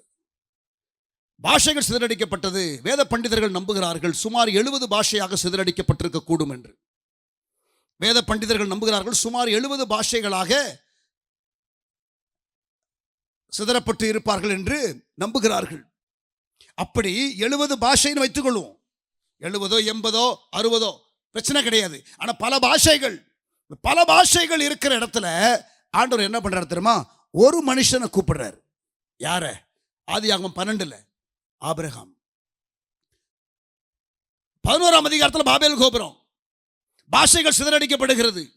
இப்ப 12ஆம் அதிகாரத்தில் ஒரு மனுஷனை ஆண்டவர் ஒரு பாஷை பேசுறவனை கூப்பிடுறாரு. கூப்பிட்டு என்ன சொல்றாரு தெரியுமா? நான் உன்னை ஆசீர்வதிப்பேன், நீ ஜாதிகளுக்கு ஆசீர்வாதமாயிரு. ஒரு பாஷை பேசுறவனை கூப்பிட்டு நான் உன்னை ஆசீர்வதிப்பேன்டா. நீ ஆசீர்வதிக்கப்பட்ட நிலையில் என்ன பண்ணக்கூடாது? நீயே உன் மக்கள் இனத்துக்குள்ளே இருந்துடக்கூடாது. நான் உன்னை ஆசீர்வதிப்பேன், நீ ஜாதிகளுக்கு ஆசீர்வாதமா இருக்கணும். அந்த இடத்துல ஜாதிகள்ங்கிறது நம்ம ஊர் நாடாரு, செட்டியாரு, முதலியாரு கிடையாது. அந்த இடத்துல ஜாதிகள்ங்கிறது பாஷைகள். ஆதியாகமம் 12 ஏன்னா 11 பாஷைகள் சிதறடிக்கப்படுது. ஒரு பாஷை பேசுறவனை ஆசீர்வதிச்சு மற்ற பாஷைக்காரனுக்கு ஒன்று ஆசீர்வாதமா வைப்பேன்னு சொன்னது உண்மையானால், இந்தியாவில் 1658 மொழிகளும் பாஷைகளும் இருக்கும் பொழுது தமிழ் மக்களுக்கு முதல்ல பைபிள் கொடுத்தா என்ன அர்த்தம்? என்ன அர்த்தம்? முழு இந்தியாவுக்கு ஆசீர்வாதமா இருடான்னு அர்த்தம். அல்லேலூயா. அதனாலதான் தமிழ்நாட்டிலிருந்து கர்த்தர் நிறைய மிஷினரிகளை எழுப்பினார் இந்தியாவிற்கு. அது உங்க தூத்துக்குடி மாவட்டத்தில் நிறைய பேரை எழுப்பினார். திருப்தி அடைஞ்சிடாதீங்க, இந்தியா சந்திக்கப்படலை. இன்னும் 3% தான். இன்னும் நிறைய வேலை இருக்கு. இன்னும் 2,000 மக்கள் இனம் இருக்கு. கர்த்தர் எழுப்பின அகஸ்டின் ஜெபக்குமாருக்காக சாயர்புரத்திலிருந்து ஆண்டவருக்கு ஸ்தோத்திரம். எம்எல் ஜெபசிங் அண்ணனுக்காக ஆண்டவருக்கு ஸ்தோத்திரம். டிஜிஎஸ் தினகரனுக்காக ஸ்தோத்திரம். பேட்ரிக் ஜாஷுவா அண்ணனுக்காக ஸ்தோத்திரம். ஸ்டான்லி அண்ணனுக்காக ஸ்தோத்திரம். ஆனா கடந்த 50 ஆண்டுகளாக புதிய மிஷனரி இயக்க தலைவர்கள் எழும்பவில்லையே, ஏன்? அந்த அளவிற்கு மிஷனரி வாய்ஸ் எழும்பலையே, ஏன்? இன்னமும் கர்த்தர் செய்ய விரும்புகிறார். உங்களிலே ஆரம்பித்த நற்கிரியை கர்த்தர் தொடர்ந்து செய்ய விரும்புகிறார். அல்லேலூயா சொல்லுங்க. ஆமென். கர்த்தர் உங்களை அழைத்தால் மிஷனரி ஊழியத்திற்காக ஒப்புக்கொடுங்க. வட இந்தியாவில் மிஷனரிகளாக போக வேண்டும் என்றால் ஒப்புக்கொடுங்க. இது கடைசி நாள் கூட்டம். இந்த கடைசி காலத்தில் ஆண்டவர் செய்ய விரும்புகிற காரியத்தை சொல்லிக் கொண்டிருக்கிறேன். உங்களால் இயன்ற அளவு விதைங்க, உங்களால் இயன்ற அளவு ஜெபிங்க, உங்களால் இயன்ற அளவு விட்டு கொடுங்க. ஒரு குடும்பத்துக்கு ஒரு மிஷனரி அனுப்புங்க. ஆமென். மிஷனரியா போகணும்னா எத்தனையோ புது புது மிஷன் ஆர்கனைசேஷன் எழும்புறாங்க, மிஷனரி தேடுறாங்க. எப்படியோ இந்த மாவட்டத்தில் இருந்து எழும்புற ஊழியக்காரங்க தான் ரொம்ப நல்லா செய்யறாங்க. அதனால இந்த மாவட்டத்தில் இருந்து கொஞ்சம் பேர் எழும்பினா நல்லா தான் இருக்கும். அல்லேலூயா சொல்லுங்க.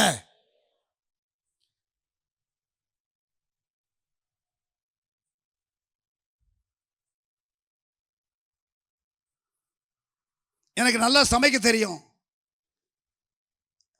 வேற எதுவுமே தெரியாது. நீங்க எங்க மிஷனரிகளுக்கு வந்து சமைச்சு போடுங்க. உங்களே ஒரு மிஷனரியா வச்சுக்கிறோம் சமைச்சு போடுறதுக்கு. அல்லேலூயா சொல்லுங்க. எனக்கு எலக்ட்ரிக்கல் வேலை தெரியும், வாங்க. நிறைய எலக்ட்ரிக்கல் ஒர்க் தேவைப்படுது. எனக்கு டிரைவிங் தெரியும், வாங்க மிஷனரியா டிரைவ் பண்ணுங்க. டீமா இருந்து செய்யுங்க. ஸ்கூல் டீச்சரா இருக்க முடியுமா? ஐயோ எனக்கு பிஎட்லாம் நான் படிக்கல. ஒன்றும் படிக்க வேண்டாம். 10வது வரைக்கும் இங்கிலீஷ் மீடியம் படிச்சிருக்கீங்களா? போதும். அங்கே டீச்சராக வச்சு நாங்கள் சமாளிச்சுக்கிடுவோம். அல்லேலூயா சொல்லுங்க. மீதி தேவ கிருபை தாங்கும். அப்படித்தான் செய்கிறோம். ஆண்டவருடைய கிருபைனால 5 ஸ்கூல் இருக்கு, 1500 பிள்ளைங்க மேலே படிக்கிறாங்க. நம்ம மிஷனரிகள் தான் சொல்லிக் கொடுக்குறாங்க. ஒருத்தருக்கும் பிஎட் கிடையாது, ஆனால் நல்லா தான் டீச் பண்ணுறாங்க. நம்ம பிள்ளைங்க ஸ்டேட் ரேங்க் வாங்குறாங்க. சயின்ஸ் காம்படிஷன் வைக்கிறாங்க. சயின்ஸ் காம்படிஷனில் டிஸ்ட்ரிக்ட் லெவல் அவார்டு வாங்குறாங்க நம்ம ஸ்கூலு. அப்புறம் ஸ்டேட் லெவலில் வாங்குறாங்க அவார்டு. அப்புறம் ஸ்டேட்டை ரெப்ரசன்ட் பண்ணி அலகாபாத் யூனிவர்சிட்டியில் போயிட்டு நேஷனல் சயின்ஸ் காம்படிஷனில் கலந்துக்கிட்டாங்க. ஆனால் எங்கள் ஸ்கூலில் இன்னும் லேப் இல்லை. எப்படிடா லேபே இல்லாமல் சயின்ஸ் காம்படிஷனில் அவார்டு வாங்குறீங்க? இதுதான் கிருபை. அல்லேலூயா சொல்லுங்க. கிருபை. அப்ப கிருபை இருந்தா போதும், ஒரு அழைப்பு இருந்தா போதும். பாஸ்டர் என்ன அழைக்கல, பாஸ்டர் ஆண்டவர் என்னது என்ன அழைக்கல, உங்க பிள்ளைய அழைக்கல இன்னும் கர்த்தர். உங்க பிள்ளை மார்க் நல்லா எடுத்துருச்சுன்னா, நல்ல மார்க் எடுத்துருக்கடா, உனக்கு இன்ஜினியரிங் தான்டா. நீ நல்ல மார்க்குடா, உனக்கு வந்து மெடிக்கல் தான்டா. ஒரு அடையாளம் உங்களுக்கு அது இருந்தாலே போதும், மார்க் வந்தாலே போய் சேர்த்துறீங்கல்ல. கரெக்டா? ஆனால் அழைப்புன்னு வரும் பொழுது ஒரு உறுதி வேணும், ஒரு கன்ஃபர்மேஷன் வேணும், ஒரு 4 தீர்க்க தரிசனம் வேணும். அப்பதான் போகணும். அழைப்பு மட்டும் சொல்றது புரியுதா? போக விருப்பம் இல்லை, அதுக்கு ஒரு சாக்கு. அவ்வளோ தூரம் போகணுமா? ஏன் அமெரிக்காவில் வேலை கிடைச்சா போகுதுல உன் பிள்ளை? தனியாக தானே போகுது. அமெரிக்காவுக்கு முன்ன பின்ன போயிருக்கா உன் பிள்ளை? போகுதுல்ல. அப்ப அமெரிக்கான நீ அனுப்புற, அப்புறம் இதுதானே பிரச்சனை. நல்ல கையை உயர்த்துங்க. ஆண்டவரே என்னை அழைச்சா நான் போறேன். ஆமென். அழைச்சாதான் போகணும்னு கூட கிடையாது. ஆண்டவருடைய இருதயம் தெரிஞ்சாலே போகலாம். என்ன சொல்றீங்க பாஸ்டர்? புரியல பாஸ்டர். சொல்றேன். ஏசாயா தீர்க்கதரிசி உயரமும் உன்னதமான சிங்காசனத்தில் ஆண்டவரை பார்த்தான். பார்த்துட்டு ஐயோ அதமானேன்னு கத்தனான். சுத்திகரிச்சாரு ஆண்டவர். அப்புறம் யாரை அனுப்புவேன்னு ஒரு குரலை கேட்டான். இங்க பாருங்க, ஆண்டவருடைய இருதயத்தில் இருக்கிற அங்கலாய்ப்பை கேட்டு விட்டான். தேவ சமூகத்தில் இருந்த ஏசாயா ஆண்டவருடைய இருதய துடிப்பு தெரிஞ்சிருச்சு. ஆண்டவருடைய மனசுல இருக்கிற காரியம் தெரிஞ்சிருச்சு. யாரை அனுப்புவேங்கிற சத்தத்தை கேட்டான். ஏசாயா நீ போறியாப்பான்னு கேட்டாரா? ஏசாயா நீ எனக்கு தேவைன்னு சொன்னாரா? இல்ல. ஏசாயா தேவ சமூகத்தில் ஆண்டவருடைய இருதய துடிப்பு அறிஞ்சிட்டான். என்ன சொன்னான் தெரியுமா? இதோ அடியேன், என்ன அனுப்போம் அப்படின்னு சொல்லிட்டான். இப்ப நான் ஒரு வார்த்தை சொல்றேன், கவனிங்க. ஆண்டவருடைய இருதய துடிப்பு தெரிஞ்சதுன்னா நீங்க உங்க அழைப்பை தன்னார்வமா கொடுக்கலாம். You can volunteer the call of God if you know the heart of God. ஆண்டவருடைய இருதயம் தெரிஞ்சதுன்னா, இங்க பாருங்க ஒரு உதாரணம், மாந்தோப்பு. சரியா?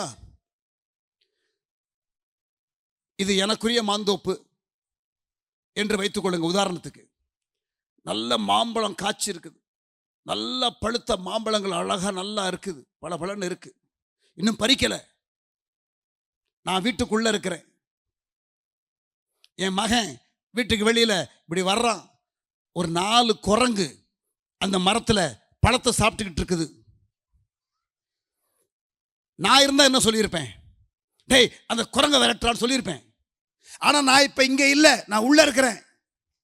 அப்பா சொல்லலன்னு சொல்லி இந்த பிள்ளை குரங்க விரட்டாம இருந்தா நல்லதா? அப்பா சொன்னதுக்கு அப்புறம் விரட்டுற. அப்பா சொல்லணும், 3 தடவை சொல்லணும், கன்ஃபர்மேஷன் வேணும். அப்பாவுடைய இருதயம் தெரிஞ்சா அப்பாவுடைய வார்த்தையே தேவையில்லைடா உனக்கு, நீ குரங்க விரட்டிடுவேன். புரியுது? எத்தனை பேருக்கு புரியுது? ஆண்டவருடைய இருதயம் என்னங்கிறத நான் சொல்லிக்கிட்டு இருக்கிறேன். இந்த 10 வருஷத்துல இந்தியாவில் 4 லட்சம் கிராமத்தில் சபை இல்லாத கிராமத்தில் சபை ஆரம்பிக்கணுங்கிறது என் ஆண்டவருடைய விருப்பம். 2000 வருஷமா இருக்கிறத இப்ப செய்ய விரும்புறாரு. புரிஞ்சிருச்சுல? அதற்கு ஆள் தேவை. இப்ப உனக்கு அழைப்புன்னு ஒண்ணு வேணும். அவர் சொல்லணும், நேரா சொல்லணும், 3 தடவை சொல்லணும். தேவையா? ஏசாயா போறியான்னு கேட்டாரா? இல்ல.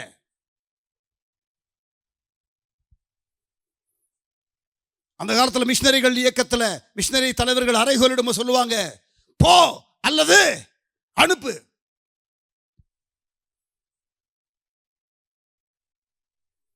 ஜெபம் பண்ணு. ஆமென். ஒவ்வொரு குடும்பமும் மிஷினரியை தாங்கணும். ஒவ்வொரு குடும்பமும் மிஷினரிகளுக்காக ஜெபம் பண்ணணும். கர்த்தர் அழைச்சா ஒவ்வொரு குடும்பத்திலையும் ஒரு மிஷினரி அனுப்பி வச்சிருங்க. ஒரு சின்ன குடும்பத்தில் இல்லாட்டி கூட உங்க சொந்தக்காரங்களுக்குள்ளேயாவது, உங்க உங்க உங்க அண்ணன் தம்பிகளுக்குள்ளேயாவது, உங்களுடைய சித்தப்பா பெரியப்பாக்குள்ளேயாவது, அந்த எக்ஸ்டர்னல் ஃபேமிலிக்குள்ளே இருந்தாவது ஒரு மிஷினரி போகணும்னு ஜெபம் பண்ணி அனுப்பி விட்ருங்க. அல்லேலூயா. நம்ம குடும்பத்தில் ஒருத்தன் வெளிநாட்டில் இருக்கிறான்னு பெருமையா இருக்குடா. என்னது? நம்ம குடும்பத்திலேருந்து ஒருத்தன் வெளிநாட்டுக்கு போயிருக்கிறான்னு பெருமையா இருக்குடா. பெரியவங்க சொல்றதெல்லாம் கேட்டிருக்கேன். நம்ம குடும்பத்தில் ஒருத்தன் மிஷினரியா போயிருக்கிறான்னு சந்தோஷம்டா அப்படின்னு சொல்லணும்ல. இப்போ உங்களை எத்தனை குடும்பத்தில் மிஷினரிகள் இருக்கிறாங்க? கையை வர்த்தி காட்டுங்க. பின்னாடி ஒரு சகோதரனுடைய கையை பார்க்குறேன், இங்கே ஒரு சகோதரனுடைய கையை பார்க்குறேன், அதற்கு இடையில ஒரு சகோதரனுடைய கையை பார்க்குறேன். ஒரு 3 பேர். கர்த்தர் உங்களை ஆசீர்வதிப்பாராக. உங்கள் குடும்பத்திலிருந்து போன மிஷினரியை கர்த்தர் பயன்படுத்துவாராக. அல்லேலூயா. போ அல்லது அனுப்பு. இப்போ எத்தனை பேர் நீங்கள் மிஷினரியை தாங்குறீங்க உங்கள் குடும்பத்தில் இருந்து? கையை வர்த்தி காட்டுங்க. 1 2 3 4 5 6 7 8 10 10 10, அங்கே ஒரு 10, இங்கே ஒரு மொத்தமாக ஒரு 15 35. இன்றைக்கு ஒரு 400 450 பேர் இருப்பீங்க. எப்படியும் இங்கே வந்து ஒரு 100 குடும்பத்துக்கு மேலே இருக்கும். எல்லாரும் கன்சிடர் பண்ணுங்க. ஆமேன். உங்களுக்கு பிடித்தமான மிஷினரி ஆர்கனைசேஷனுக்கு அனுப்புங்க. உங்க பாஸ்டர் கிட்ட கேளுங்க, அவங்க கைட் பண்ணுவாங்க. ஆமேன். மிஷன் ஃபீல்டுக்கு போயிட்டு வாங்க. தாவீது ஒரு ட்ரிப்பு வந்தான், எங்க? யுத்த காலத்துக்கு. அவன் சாப்பாடு கொடுக்க தான் வந்தான். ஆனா ஒரு வாய்ப்பை பார்த்தான். ரெகுலர் ஆர்மி செய்யாதத ஒரு ஷார்ட் டேர்ம் ட்ரிப்பு வந்தவன் செஞ்சிட்டான். வட இந்தியாவுக்கு போங்க, ஒரு வைராக்கியம் வரும், ஒரு பாரம் வரும், ஒரு ஆத்ம பாரம் வரும். அல்லேலூயா. ஆண்டவருக்காக எதையாகிலும் செய்யுங்க. இந்த 10 வருஷம் ரொம்ப முக்கியமான வருஷம். தடைகள் இருக்கும், எதிர்ப்புகள் இருக்கும், சவால்கள் இருக்கும், போராட்டங்கள் இருக்கும், உபத்திரவம் இருக்கும், பல சவால்கள் ஊழியத்தில் வரும். ஆனா என் ஆண்டவர் இருதயத்தில் இருக்கிற காரியத்தை செய்வேன்னு எழும்பின ஒரு கூட்டத்தை கர்த்தர் தெரிந்து கொண்டு பயன்படுத்த போறார். எல்லாருக்கும் அறைகோல் வச்சாலும் தமிழ்நாட்டில் 32,000 சபை இருக்கு. தமிழ்நாட்டில் 32,000 சபை இருக்கு. ஒவ்வொரு சபையும் ஒரு கிராமத்தை எடுத்தா 32,000 சபையில்லாத கிராமங்கள் சந்திக்கலாம். ஆனால் தமிழ்நாட்டில் 10,000 தான் இருக்கு. இப்போ கணக்கு போட்டால் 8,000 8,500 தான் இருக்கும்னு நினைக்கிறேன். ஆனாலும் இப்படி தானே இருக்கு, செய்யாம தானே இருக்கிறோம். கிதியோனின் சேனையில் முதல்ல எத்தனை பேர் வந்து சேர்ந்தாங்க? கிதியோன் மீதியானியர்களுக்கு விரோதமாக எழும்புறதற்கு கர்த்தர் அழைச்ச பொழுது எத்தனை பேர் எழும்பினாங்க? 32,000. பயப்படுறவங்கெல்லாம் வீட்டுக்கு போங்கன்னா எத்தனை பேர் போயிட்டாங்க? 22,000 பேர் போயிடுச்சு. 10,000 பேர் இருக்கிறாங்க. 10,000 பேரை கர்த்தர் பயன்படுத்தினாரா? இல்ல. கடைசியா பயன்படுத்தினது எத்தனை பேர்? 300 பேர். 32,000 300 எத்தனை சதவிகிதம்? 32,000 300 எத்தனை சதவிகிதம்? 1% கூட 320 வரணும். இது 1% குறைவா? தமிழ்நாட்டில் 32,000 திருச்சபைகள் இருக்கு, ஒரு 300 சபைகள். கிதியோனின் படை எதனால ஆண்டவருக்கு செய்வேன் அப்படின்னு எழும்பணும்னு ஜெபம் பண்ணிட்டு இருக்கிறேன். அல்லேலூயா. இந்தியாவில் 7 லட்சம் சபைகள் உண்டு. 7 லட்சத்தை விடுங்க, 4 லட்சம்னே வச்சுக்கிடுவோம். 4 லட்சத்தில் 1% ஒரு 4,000 திருச்சபைகள். ஒவ்வொரு தாலுகாவை எடுத்தா 10 வருஷம் என்ன, அடுத்த 5 வருஷத்திலே வேலையை முடிச்சிடலாம். அல்லேலூயா. நல்லா ஒரு நிமிஷம் கரங்களை உயர்த்துங்க பார்க்கலாம். எல்லாரும் அப்படி கரங்களை உயர்த்துங்க, கண்களை மூடுங்க. ஒரு நிமிஷம், இன்னொரு 5 நிமிஷம் நான் எடுத்துக்கிறேன். ஆனால் கைகளை எடுத்துக்கிடுங்க, கைகளை உயர்த்துங்க. சொல்லுங்க, ஆண்டவரே ஜெபம் பண்றேன் இயேசுவின் நாமத்தினால. ஆண்டவரே அப்பா, இந்தியாவில் ஒரு 4,000 திருச்சபைகளை எழுப்புங்க ஆண்டவரே. சொல்லுங்க, வாய்களை திறங்க. ஆண்டவரே, இந்தியாவில் ஒரு 4,000 சபைகளை, 100 கிராமத்தை தத்தெடுக்கக்கூடிய, ஒரு தாலுகாவை தத்தெடுக்கக்கூடிய 4,000 சபைகளை எழுப்புங்க ஆண்டவரே. ஒரு 1000 நெகேமியாக்களை எழுப்புங்க. ஒவ்வொரு டிஸ்ட்ரிக்ட்டுக்கு ஒரு நெகேமியாவை எழுப்புங்க. ஒரு கிதியோனின் படையை எழுப்புங்க. இங்க பாருங்க, கிதியோனின் படை அந்த 300 எப்படிப்பட்ட 300? முழங்கால் படியிட்டு நக்கி குடிக்கிற 300. அப்படின்னா ஜெபிக்கிற 300. மன்றாட்டு ஜெபம், போராடி ஜெபிக்கிற ஜெபம், யுத்த ஜெபம், எல்லா ஜெபத்தையும் செய்கிற, முழங்கால் படியிட்டு மண்டிட்டு குடிக்கிற 300.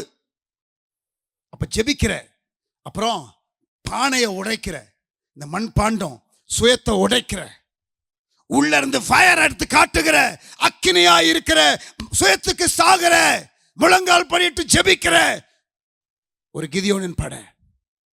அல்லேலூயா.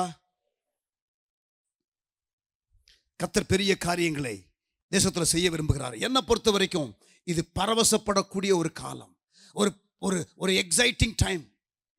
கர்த்தர் பெரிய காரியங்களை செய்ய போகிறார். கடைசி காலத்துல ஒரு பஞ்சம் இருக்கும், கடைசி காலத்துல உபத்திரவம் இருக்கும், கடைசி காலத்துல எழுப்புதலும் இருக்கும். ஒரு உலகளாவிய பஞ்சம், ஒரு உலகளாவிய உபத்திரவம், ஒரு உலகளாவிய எழுப்புதல். எழுப்புதலுக்கு பங்குள்ளவர்களா மாறுங்க. நல்ல ஜெபம் பண்ணணும், நல்ல ஊழியத்துக்குன்னு கொடுக்கணும். ஆமென். எதிர்காலத்துக்காக வச்சிருந்தான் உன்னை கல்லறை. யாரு? அரிமத்தேய ஊரனாகிய யோசேப்பு. எதிர்காலத்துக்காக வச்சிருந்தது இயேசுக்கு தேவைன்னு கேட்டவனும் கொடுத்துட்டான். நீங்க எதிர்காலத்துக்காக வச்சிருக்கிறத இயேசு கேட்டா கொடுப்பீங்களா? இயேசு கேட்டா கொடுப்பீங்களா? ஆக்கில்லா பிரிஸ்சில்லா 2 பேரும் ரோமர் 16:4 வாசிக்கிறோம். பவுல் சொல்றாரு, அவங்க மிஷினரி ஊழியத்துக்காக தங்கள் கழுத்தை கொடுத்தார்கள். நம்ம சகோதரிமார்கள் கழுத்துல இருக்கிறதையாவது கொடுக்கலாமே. சிரிக்கிறீங்க. இதை நான் சொல்லலை, பல வருஷத்துக்கு முன்னாடி ஸ்டான்லி அண்ணன் சொன்னதை ஞாபகம் வந்துருச்சு எனக்கு. ஒரு மிஷினரி கூட்டத்தில் அவர் சொன்னார், மிஷினரி ஊழியத்திற்காக கழுத்தை கொடுத்தார்கள் யாரு? இந்த குடும்பம். அதே போல மிஷினரி ஊழியத்துக்காக தியாகமாய் கொடுக்கிற குடும்பம், ஜெபிக்கிற குடும்பம், கர்த்தர் அழைத்தால் மிஷினரியவே அனுப்புகிற குடும்பம். அல்லேலூயா. சுருக்கமாக நான் சொல்லணும்னா 500 வருஷமா கடவுளுடைய உள்ளத்துல, ஆண்டவருடைய உள்ளத்துல, மனதில் இருந்த காரியத்தை சவுல் செய்யாம போயிட்டான். அவர் மனஸ்தாபப்பட்டாரு, இவன் மனது இல்லாம போயிட்டான். சில காரியத்தை ஆண்டவர் 1000 வருஷத்துக்கு ஒரு முறை, 2000 வருஷத்துக்கு ஒரு முறை, 500 வருஷத்துக்கு ஒரு முறை, 100 வருஷத்துக்கு ஒரு முறை செய்கிற காரியம் இந்தியாவில் 2000 வருஷமா அவருடைய மனசுல இருக்கிற காரியத்தை அவர் செய்ய விரும்புகிறாரு. இந்த 10 ஆண்டு ரொம்ப முக்கியமான ஆண்டு. ஆமேன். உங்களால் முடிந்தது, அதுக்கப்புறம் நீங்க செய்ய முடியாது, காலம் முடிஞ்சிடும், கர்த்தருடைய வருகை வந்துடும். ஹல்லேலூயா. கண்களை மூடுவோமா? அப்படியே இருக்கிற இடத்துல அப்படியே எளிமை நிற்கலாம். இருக்கிற இடத்துல எல்லாரும் எளிமை நில்லுங்க. I want everybody to stand up. நேரம் கடந்து விட்டது, நான் ஜெபித்து முடிக்க போகிறேன். இருக்கிற இடத்துல அப்படியே எளிமை நில்லுங்க. Thank you Jesus. நன்றி ஆண்டவரே.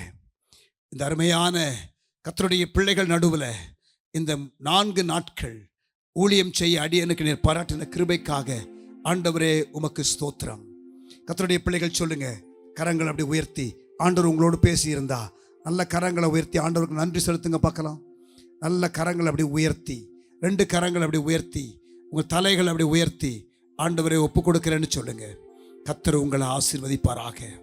கர்த்தர் உங்களை ஆசீர்வதிப்பாராக. நல்ல கரங்களை உயர்த்தி, ஆண்டவரே நீங்கள் என்ன செய்யணும்னு சொல்கிறீங்களோ நான் செய்கிறேன்.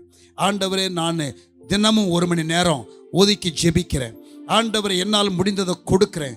ஆண்டவரை என்னையே அழைத்தால் நான் போகிறேன் என்று சொல்லி அர்ப்பணம் செய்யுங்க.